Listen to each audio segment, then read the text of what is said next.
Trump humilié, un juge républicain le déshabille en pleine cour. Ne partez pas, car ce reportage va vous plonger dans une scène digne d'un thriller judiciaire. Tout s'est joué en quelques pages, dans un tribunal de Floride, là où un juge républicain, nommé il y a plus de 30 ans, a décidé de briser le silence.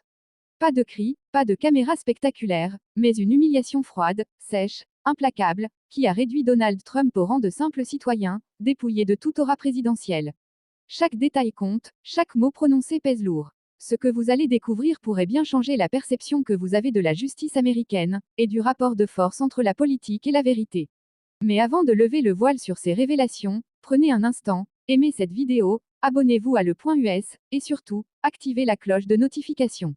Ici, pas de nouvelles fades ni aseptisées, nous servons l'actualité comme un plat épicé, relevé, et parfois brûlant, exactement comme elle se vit en coulisses. Alors, restez avec nous, ce qui suit n'a rien d'ordinaire. Partie 1. Le dossier sur la table, que s'est-il passé? Mesdames et messieurs, asseyez-vous bien, serrez vos ceintures, car l'affaire dont nous parlons aujourd'hui n'est pas une simple bataille judiciaire, c'est un feuilleton qui ressemble plus à une comédie dramatique qu'à une vraie procédure. Imaginez un ancien président des États-Unis, milliardaire autoproclamé, star de télé-réalité recyclé en politicien, qui débarque au tribunal avec une valise de 85 pages pleine de plaintes, de souvenirs de son émission The Apprentice, et même de quelques versets d'auto-célébration.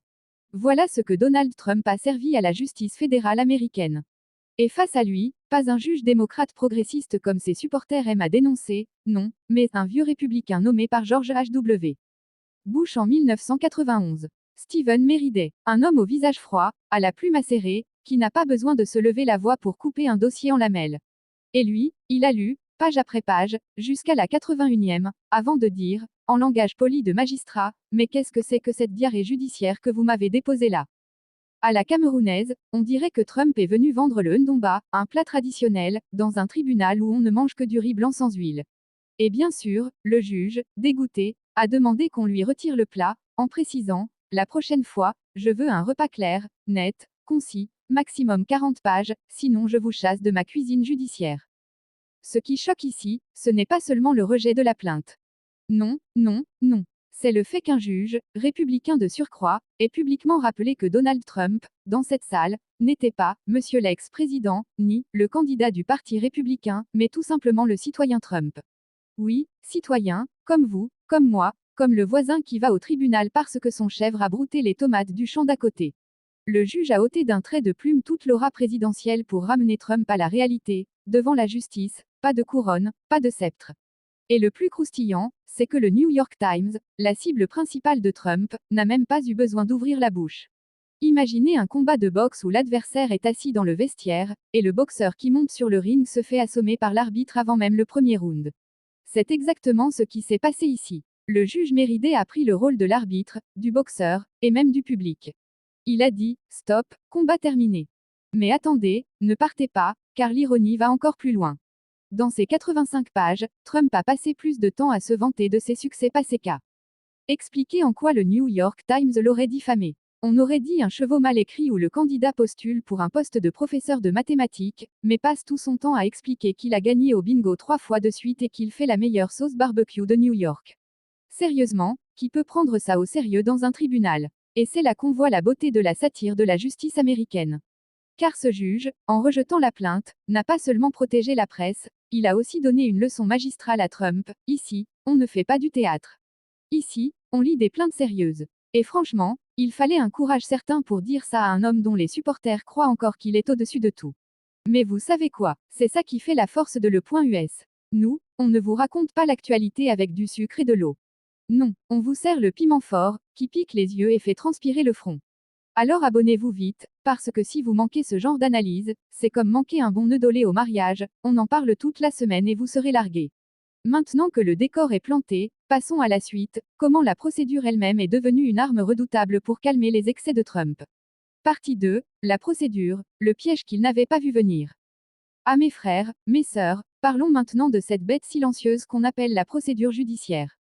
Aux États-Unis, ce truc-là, c'est comme un règlement de concours Miss Cameroun, même si la plus belle fille du pays se présente, si elle oublie de mettre ses papiers en ordre, elle ne passe même pas la porte du casting. Voilà ce qui est arrivé à Donald Trump. Le monsieur est arrivé au tribunal avec sa plainte de 85 pages, bourrée d'ego, de slogans politiques et de lamentations, mais totalement vide du respect des règles de procédure. Or, en Amérique, la procédure, c'est comme le catéchisme, on peut blaguer avec le curé, mais pas avec les commandements. Et le juge Méridet, qui connaît les textes sur le bout des doigts, n'a pas laissé passer. Pour bien comprendre, imaginez un mariage traditionnel au village. Tout est prêt, le vin de palme, les cabris, les danseuses, même le DJ a branché ses baffles. Mais le futur marié, au lieu d'apporter la dot comme prévu, arrive avec un sac de pain chocolat. Est-ce qu'on va lui donner la mariée? Jamais de la vie. C'est exactement ce que Trump a fait devant la justice, il a remplacé la dot, les arguments juridiques solides, par du pain chocolat, les vantardises sur son passé et ses slogans politiques. Résultat, le juge a renvoyé le mariage judiciaire en disant « Revenez quand vous serez prêt ». Et attention, ce n'est pas juste une question de politesse ou de bonne présentation. La procédure, c'est une arme redoutable. Dans le cas de Trump, elle a permis au juge de rejeter la plainte sans même entrer dans le fond du débat. Comme un arbitre de football qui siffle hors-jeu avant même que le ballon n'arrive dans les filets. Pas besoin de VAR, pas besoin de ralenti, juste un geste sec, hors-jeu, dossier clos. Ce qui est savoureux dans cette affaire, c'est que Trump, qui adore contourner les règles, s'est fait attraper comme un écolier qui triche avec une anti-sèche mal écrite. Lui qui pensait qu'en multipliant les pages, il allait impressionner le juge, n'a pas compris que la justice américaine préfère la clarté à la longueur, 85 pages. Pour le juge, c'était comme écouter un conteur de quartier qui refuse de conclure son histoire, au point où tout le monde commence à bâiller. Et la vraie gifle, c'est que cette rigidité procédurale a protégé le New York Times sans qu'il ne dépense $1. Le journal n'a même pas eu besoin d'envoyer ses avocats se battre. C'est comme si vous êtes au marché, prêt à défendre votre marchandise contre un voleur, mais avant même que vous ne parliez, la police attrape le voleur en flagrant délit et l'attache au poteau.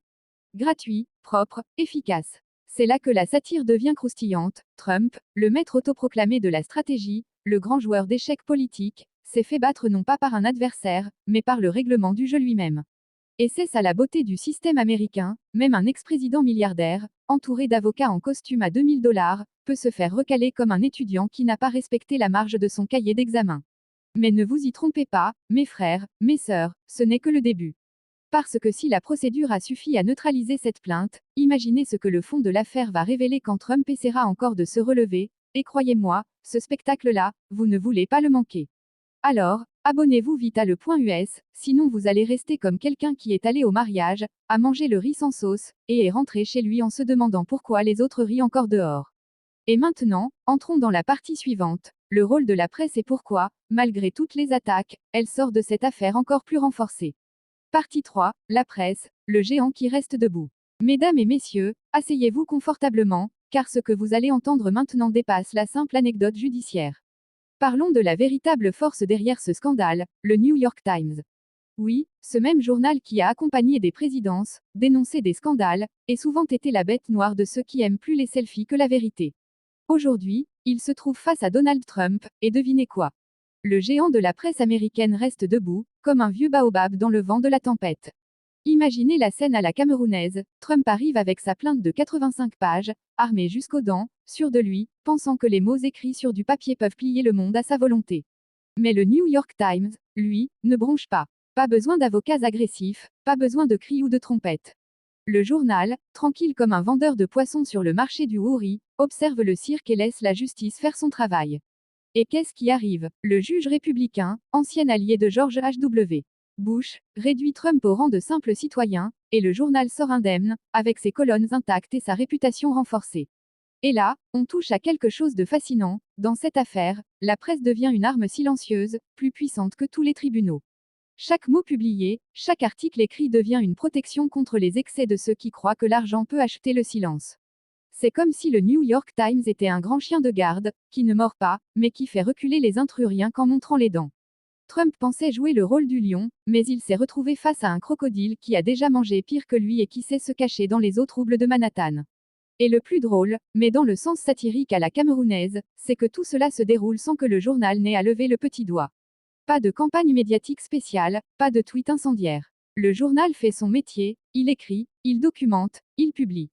Et là où certains pensent que la loi est la seule arme, on voit que la rigueur journalistique, la constance des faits, peut être encore plus redoutable. On pourrait presque dire que Trump, avec toute sa fanfare, a été battu par du papier et de l'encre. À ce stade, mes frères, mes sœurs, il faut bien comprendre la leçon, la justice peut protéger la presse.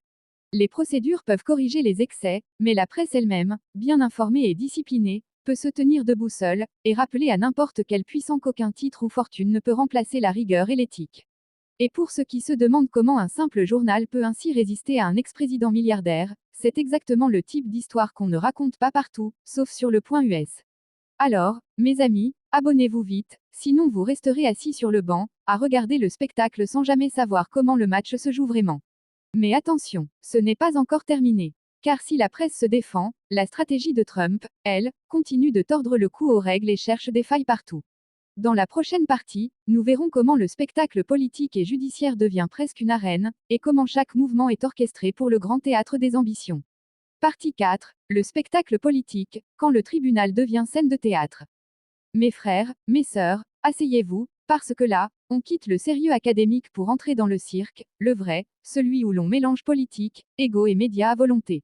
Car, ne vous y trompez pas, Donald Trump n'est pas simplement un plaignant, non. Il est un artiste de la scène judiciaire, un stratège de l'ombre, un maestro qui transforme chaque procédure en spectacle public. Imaginez à la camerounaise, c'est comme si quelqu'un débarque au marché de Douala avec une chèvre et un tambour, criant à tout le monde qu'il va organiser un carnaval pour célébrer la meilleure sauce d'arachide. Personne ne sait si c'est sérieux, tout le monde regarde, certains rient, certains s'indignent, mais surtout, tout le monde parle de lui. Voilà exactement ce que fait Trump avec ses plaintes. Chaque page, chaque paragraphe, chaque référence à The Apprentice ou à ses anciennes richesses n'est pas qu'un document juridique, c'est un outil de communication, un missile médiatique, un clin d'œil à ses supporters. Et là où c'est savoureux, c'est que la justice américaine, pourtant réputée stricte et froide, devient involontairement un décor pour ce théâtre. Le juge Mérida lit les pages, fronce les sourcils, et tranche, mais le public, lui, regarde, rit, commente et partage. Les médias font leurs gros titres, les internautes débattent, et Trump, même humilié, reste au centre de la scène. À la camerounaise, c'est le même, tu te fais corriger par le professeur, mais tout le monde rigole parce que t'as mis le pantalon à l'envers devant la classe. Mais le plus drôle, c'est la stratégie derrière tout cela. Certains avocats diraient, c'est une plainte maladroite, inefficace. Mais si vous regardez de plus près, vous réalisez que c'est un coup de maître. Même une plainte rejetée attire l'attention sur Trump, sur son récit, sur sa version des faits. C'est comme vendre du poisson pourri sur le marché et réussir à faire croire à tout le monde qu'il est frais. Le spectacle détourne l'attention, crée le buzz, et au final, personne ne parle des règles qu'il a enfreintes. Et puis, il y a ce mélange savoureux de sérieux et de ridicule. Trump se fait recadrer sévèrement, le juge le remet à sa place, mais la caméra et les réseaux sociaux font le reste. Les commentaires fusent, les mèmes se multiplient, et la stratégie politique continue de fonctionner. Même battu sur le plan juridique, il reste vainqueur sur le plan narratif, et c'est là que la satire devient croustillante à la camerounaise. On a beau te gifler, si tout le monde rit avec toi, tu restes au centre de l'attention. Mais vous savez quoi, il y a une morale cachée derrière ce théâtre judiciaire. Le spectacle fonctionne tant que le public ne perd pas le sens de ce qui est sérieux et ce qui ne l'est pas. Et là, c'est le rôle de Le Point US de rappeler, attention mes amis, regardez le cirque, mais comprenez bien le règlement. Et pour ne rien manquer de ce qui se passe derrière le rideau, abonnez-vous vite à notre chaîne, sinon vous regarderez le show en différé, comme quelqu'un qui arrive en retard au mariage et rate la danse des mariés. Et maintenant, mes amis, préparez-vous, si le spectacle est captivant, le risque pour la presse et l'équilibre des pouvoirs est ce qui va vraiment montrer l'importance de ce procès. Dans la partie suivante, nous allons analyser pourquoi la presse reste invincible, même face aux attaques les plus orchestrées, et pourquoi la justice joue un rôle clé pour maintenir cet équilibre. Partie 5, la presse face au rouleau compresseur, liberté d'expression ou simple papier. Mes frères, mes sœurs, prenez une chaise solide et accrochez-vous, car ce que nous allons voir maintenant, c'est l'endroit où la satire rencontre le sérieux, la presse face à Donald Trump. Oui, le même Trump qui aime transformer chaque tribunal en scène de spectacle, qui croit que l'argent peut acheter tout, et qui pense qu'une plainte de 85 pages peut réduire un journal historique en miettes. Eh bien, il a eu tort. À la camerounaise, on pourrait dire que c'est comme si quelqu'un arrivait au marché central de Yaoundé avec un rouleau de pierre pour écraser le stand du voisin parce qu'il a vendu trop cher. Mais le voisin, il se tient droit, le stand intact, et continue à vendre ses arachides et son poisson fumé, pendant que le gros frappeur s'épuise à essayer de tout casser. C'est exactement ce qui s'est passé avec le New York Times. Le juge Mérida, en rejetant la plainte, ne protégeait pas seulement la procédure, il protégeait un principe fondamental, la liberté de la presse.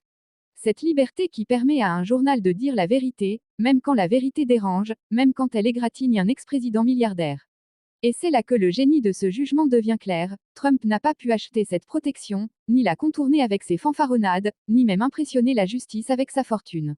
Et vous savez quoi? La satire, ici, c'est de voir un milliardaire se faire rappeler à l'ordre comme un étudiant pris en flagrant délit de tricherie sur un examen de philosophie. Il pensait jouer dans la cour des grands, mais la vraie grandeur n'est pas dans l'argent ni le pouvoir, elle est dans la capacité à tenir la vérité et à protéger ceux qui la servent. Le New York Times, lui, n'a même pas eu besoin de hausser le ton, le juge a fait le travail pour eux. Et cette image, mes amis, est un vrai festin pour la caméra satirique, un géant, battu par la rigueur et la morale, debout mais impuissant. Et puis, il y a le petit clin d'œil à la camerounaise, Trump, avec toute sa force et son ego, pensait que la presse était comme un marché ouvert où l'on peut tout prendre, tout réécrire, tout remodeler à sa guise. Mais non, la presse, c'est comme la mangue de saison qu'on protège jalousement sur le marché de Douala, tu peux l'observer, tu peux la commenter, mais tu ne peux pas la piétiner sans te casser les dents. Ce jugement envoie donc un message clair pour tous ceux qui voudraient intimider les journalistes, la justice américaine peut paraître lente, mais quand elle se décide, elle a la force d'un camion de transport de bananes sur une route de campagne, rien ne l'arrête. Et c'est exactement ce que vous devez retenir, mes amis, derrière chaque plainte rejetée, derrière chaque page de fanfaronnade de Trump, se cache la victoire silencieuse de la liberté d'expression. Et comme toujours chez le Point US, nous ne nous contentons pas de raconter l'histoire, nous vous montrons ce qui se passe derrière les rideaux, les coulisses du théâtre judiciaire, et comment ces événements façonnent la politique et l'opinion publique. Alors, abonnez-vous vite, sinon vous allez rater le meilleur du show, comme quelqu'un qui arrive à la fête après que le gâteau ait été coupé et que les danseurs soient partis. Mais mes frères, mes sœurs, ne partez pas encore. Parce que si jusqu'ici nous avons parlé de procédure, de spectacle et de protection de la presse, la dernière partie va vous montrer le coup de grâce, comment ce jugement envoie un avertissement à Trump et à tous ceux qui pensent pouvoir manipuler la loi à leur guise. Partie 6, le coup de grâce, le message qui traverse le tribunal et la nation. Mes frères, mes sœurs, accrochez-vous, car nous arrivons à l'ultime acte de ce feuilleton judiciaire. Après avoir vu Trump humilié, les procédures respectées, la presse protégée et le spectacle politique orchestré, voici le coup de grâce, le message clair que ce jugement envoie à tout le monde, et surtout à ceux qui croient que la justice est une option parmi d'autres. Imaginez la scène à la camerounaise, Trump, grand comme un manguier en plein soleil, vient avec sa plainte massive, pensant qu'il va imposer sa loi, comme un chef de quartier qui croit que sa voix domine tout le village. Mais le juge, froid et implacable, a dit, non, monsieur, ici, même les géants doivent marcher selon les règles. Et c'est exactement ce qu'il a fait, une gifle sèche, une humiliation solennelle, et un rappel que la justice ne se plie pas à la fortune, ni au pouvoir, ni à la célébrité.